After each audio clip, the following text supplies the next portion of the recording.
Have you ever wondered how a single decision made far away can change the lives of millions of people forever?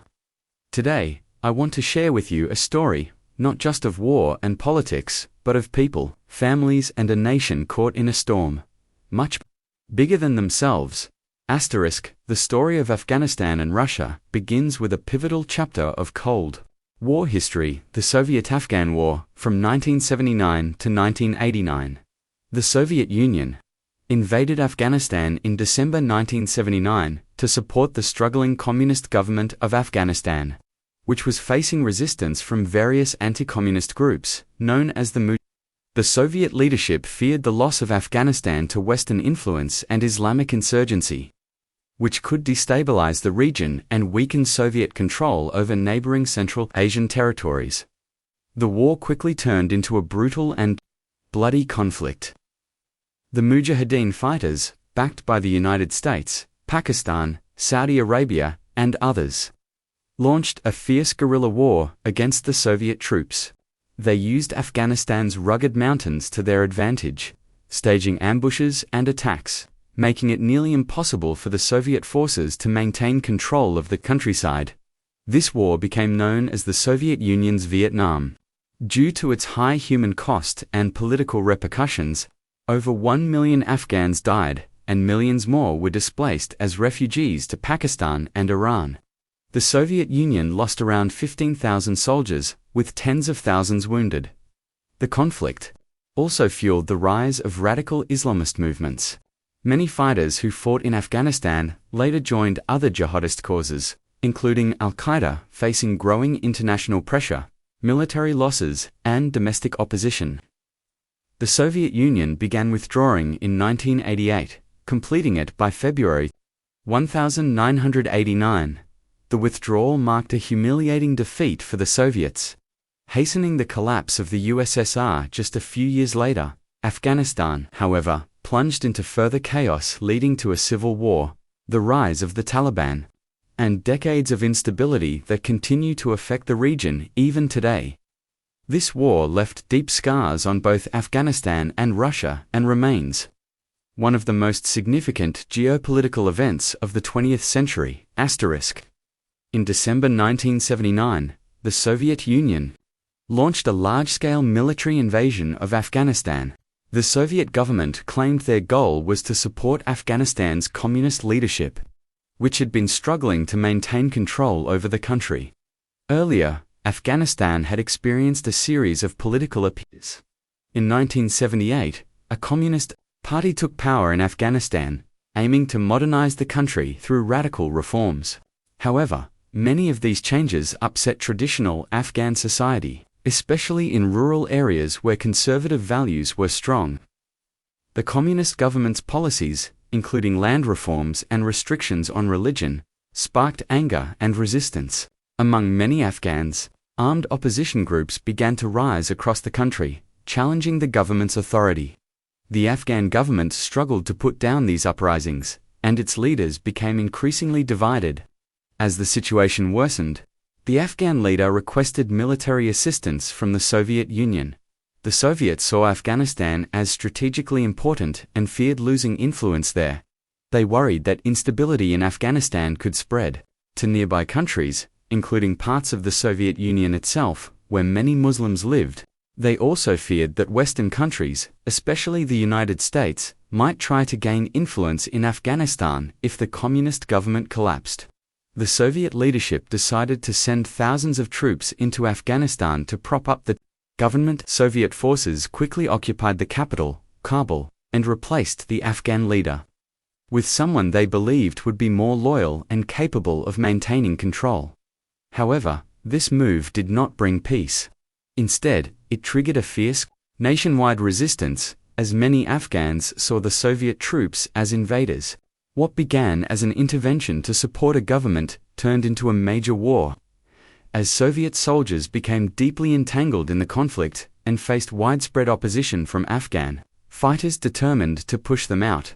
The Mujahideen were Afghan fighters who rose up against the Soviet forces after the invasion. These fighters came from different backgrounds, but they shared one common goal: to defend their land from foreign troops. Many of them were villagers, farmers, and tribal leaders who had never been involved in large-scale wars before. However, they knew their mountains, valleys, and hidden pathways better than anyone else. This knowledge became their greatest strength in fighting against the powerful Soviet army. The Mujahideen used guerrilla warfare tactics, which included ambushes, surprise attacks, and hidden-run operations. They avoided large battles and instead struck Soviet convoys, outposts, and supply lines, then disappeared into the mountains. This made it very difficult for Soviet forces to locate and defeat them. Over time, the Mujahideen became better armed and more organized thanks to support from foreign countries. The United States, seeing the war as an opportunity to weaken its Cold War rival, provided weapons, money, and training to the Mujahideen. Other countries such as Pakistan, Saudi Arabia, and China also provided assistance. Pakistan played a crucial role, as many Mujahideen fighters received training in camps located there before crossing back into Afghanistan to fight. Among the weapons provided, the Stinger missile became one of the most effective tools for the Mujahideen. This shoulder-fired missile allowed them to shoot down Soviet helicopters, which were otherwise a major threat. As the war dragged on, the Mujahideen continued to gain strength, drawing more fighters from different parts of Afghanistan. They were driven not only by the desire to expel foreign troops, but also by their belief in protecting their religion and culture from outside influence. Despite lacking the advanced technology of their enemies, the Mujahideen's resilience, local support, and foreign aid helped them sustain their fight throughout the long conflict. The war between Afghanistan and the Soviet Union had a devastating impact on Afghan civilians. As the fighting spread across the country, ordinary people found themselves caught in the middle of a brutal and relentless conflict. Entire villages were bombed, farmlands were destroyed, and markets were reduced to rubble. Many Afghan families were forced to flee their homes to escape the violence. The countryside, once peaceful, became a dangerous battlefield filled with landmines, aerial bombings, and armed clashes. Families who had lived in their villages for generations had no choice but to pack up whatever belongings they could carry and leave for unknown places. Hoping to find safety, refugee camps quickly sprang up in neighboring countries like Pakistan and Iran, where millions of Afghans sought shelter. These camps were often overcrowded, with limited access to clean water, food, and medical care. Life in the camps was hard, especially for children, who were forced to grow up far from their homes, surrounded by poverty and uncertainty. Inside Afghanistan, those who stayed behind faced severe hardships. The war disrupted education, leaving many children without schools or teachers. Hospitals were overwhelmed with wounded people, and there were severe shortages of medicines and doctors. Families struggled to find enough food, and famine became a constant threat in some regions. The war also left deep emotional scars on the Afghan people. Many had lost family members and friends, and the constant fear of attacks created a heavy sense of trauma.